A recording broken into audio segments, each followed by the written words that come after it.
Live from the Washington, D.C. area, it's the Inside Scoop. All the news that our viewers want to know. Now, here's the host. Hi folks, Cesar here for our last session. Welcome back. Joining me now is Delegate Richard Rip Sullivan. He is the representative for the 48th District of the House of Delegates, and I believe you won that seat in a special election. I did, middle of summer. Oh, that's right, that's right. You went to Langley High School and you got your law degree from UVA. How's it been in the House of Delegates, by the way? I'm a grizzled veteran now already. Okay. After 3 months. No, it's been a terrific experience. I'm looking forward to session, which starts now in about 3 weeks. It sounds like it's going to be a challenge for some of these common sense bills. How do you see it? It is. I'm a glass half full kind of guy. I'm optimistic. I think some of the governor's proposals and the proposals that Senator Favola was just talking to you about are good proposals and ought to be attractive to both sides of the aisle. I'm getting ready to push a piece of legislation that's not unlike Senator Favola's. It deals with restraining orders. Okay. In Virginia right now, if there's a domestic violence restraining order in place, in other words, a judge has found that there's been domestic violence and there's risk of more, so there's a restraining order.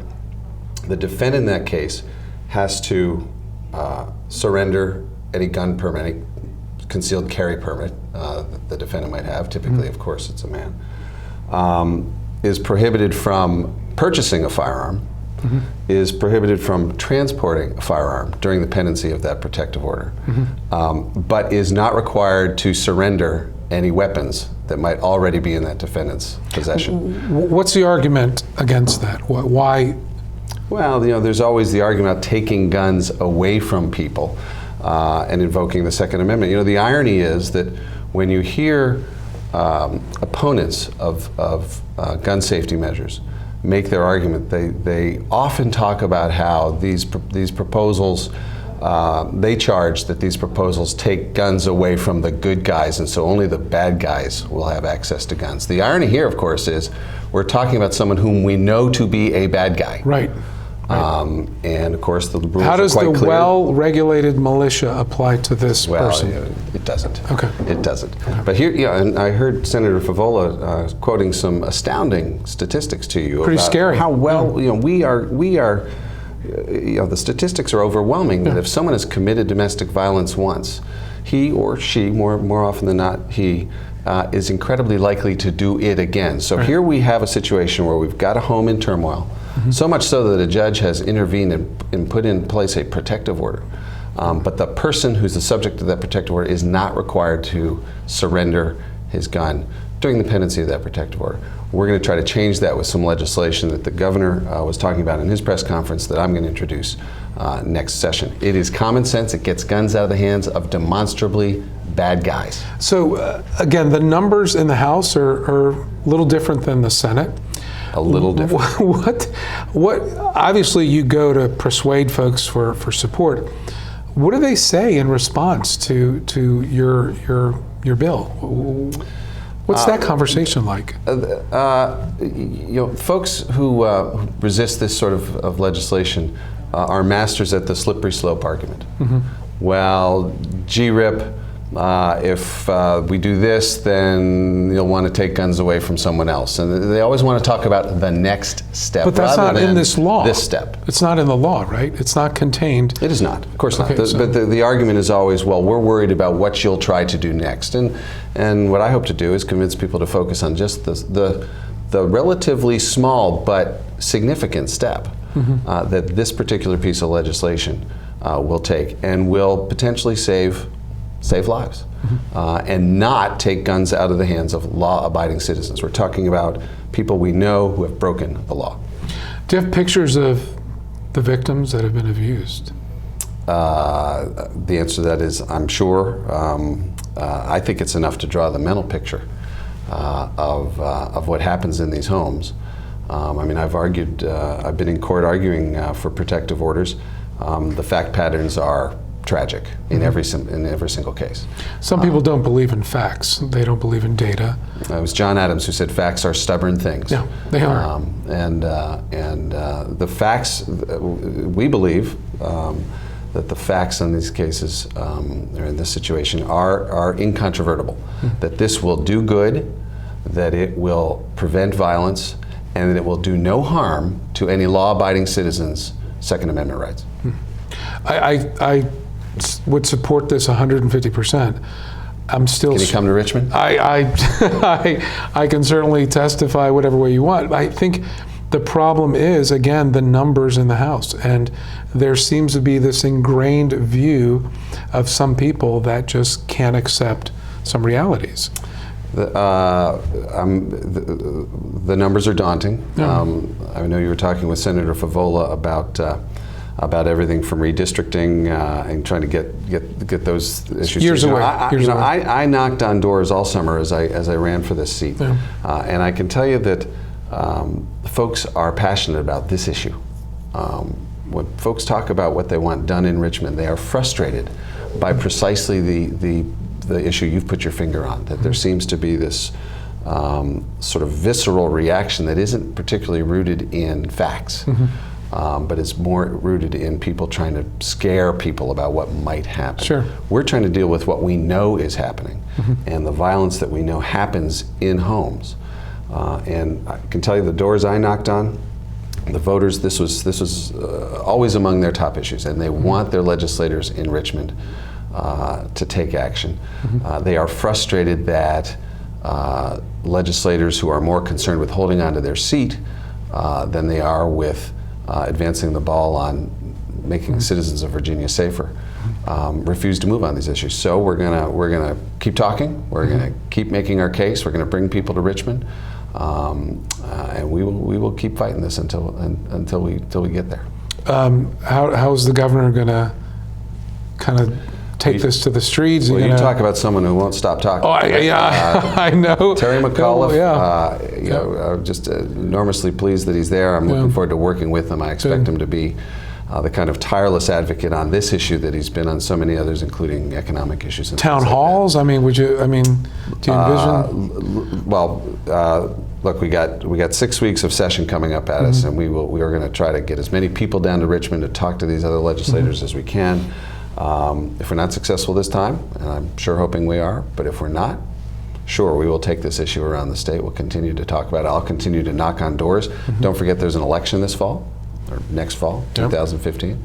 And I believe that this will continue to be an issue all across the Commonwealth. I mean, and of course, quite outside the domestic violence context, gun issues in Virginia are huge. I just took my son to start at Virginia Tech last fall, and this idyllic place full of energy and enthusiasm and vibrant, vibrating with intellectual curiosity. And when you get to that memorial,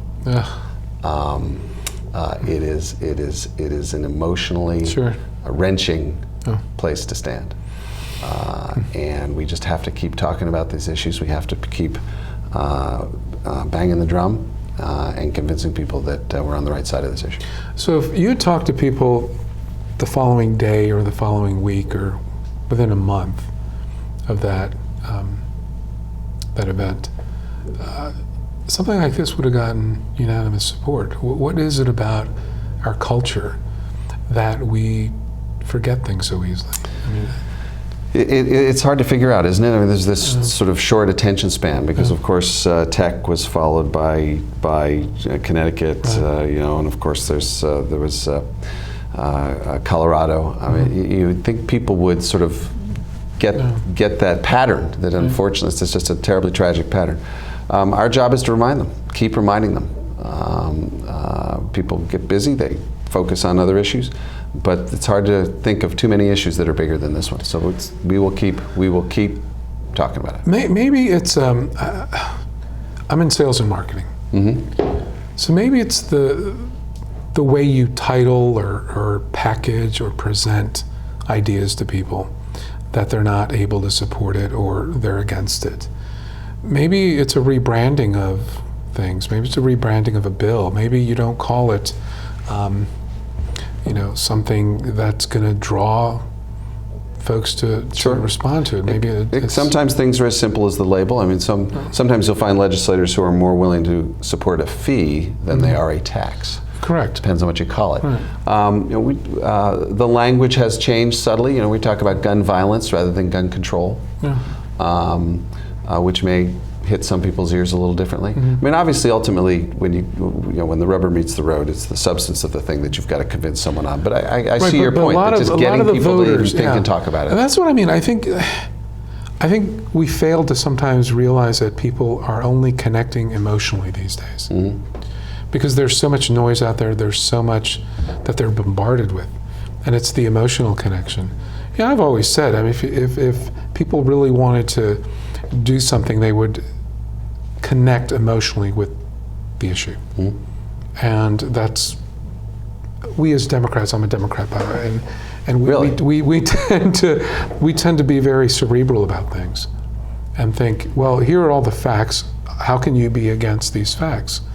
Well, people don't always assimilate data in content with other data, and the substance does get lost. It gets to your earlier point, though, about how the emotion in the aftermath of tech, or the aftermath of Colorado, or aftermath of Newtown, you've got that emotional connection, but it tends to dissipate for some reason, and we've got to find a way to keep that emotional energy up.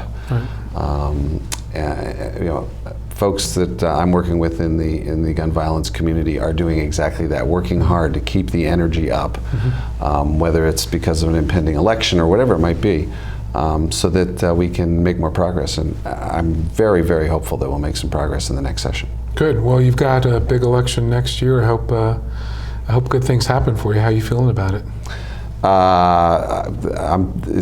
I'm feeling that it's so far away I can't even think about it. Right now I'm focused on January 14th, which is the first day of the session. We'll get down there, we'll try to make some progress for the people of Virginia, and then next summer and fall we'll see what the people, how they think we did. Well, good. I'm looking forward to it. Well, so am I. But Rip, just real quick before we break here, what's the one thing you want the folks to know about you? About me? Yeah, just give them a little quick. How much time do we got? You got about 10, 15 seconds. 10, 15 seconds. That I'm honored that the people of the 48th are sending me to Richmond, and that I'm going to work as hard as I possibly can, and it won't be for lack of effort if we don't get anything done next year. Well, good. Well, again, it's been a pleasure having you on. Thanks, Thank you so much for the invitation. Absolutely. And folks, definitely as you're thinking about some of these issues, you may want to think about who your local House of Representative is, who your local state senator is, and certainly give them your opinion on these things. It does matter, and certainly it matters when you go out and vote. Thanks for joining us. We'll see you soon.